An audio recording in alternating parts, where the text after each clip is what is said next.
છોડતા જમીન તરફ લઈ જવાના છે। કોની સુધીના ભાગને જમીન સાથે ટચ કરવાનું છે, નાકને જમીન સાથે ટચ થાય એ રીતે આપણે એનો પ્રયાસ કરવાનો રહેશે અને થોડા સમય સુધી આપણે એને હોલ્ડ રાખીશું। જેને તકલીફ થશે એ પોતાની રીતે એ આસનને છોડી શકે છે।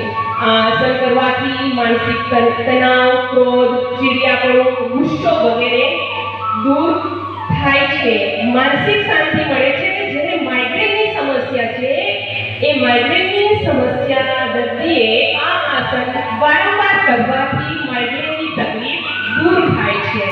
Okay, relax. શ્વાસ ભરતા ભરતા હાથ પાછળ, શ્વાસને છોડતા છોડતા હાથને સામે નજર। ફરી એક વખત એનો એક અભ્યાસ કરીશું। શ્વાસને ભરતા ભરતા પાછળની તરફ શરીરને બેલેન્સ જાળવવાનો આપણે પ્રયાસ કરીશું। સંપૂર્ણ ધ્યાન પોતાના શરીર પ્રત્યે રહેશે તો એ આસનની અંદર આપણે સ્થિર રહી શકીશું।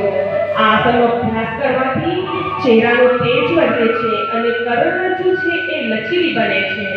ઓકે, શ્વાસને છોડતા છોડતા સામે બંને હાથને કમર પાસે મૂકી દઈશું। પાછળથી આગળની તરફ વજ્રાસનની સ્થિતિમાં બેસી જઈશું। દંડા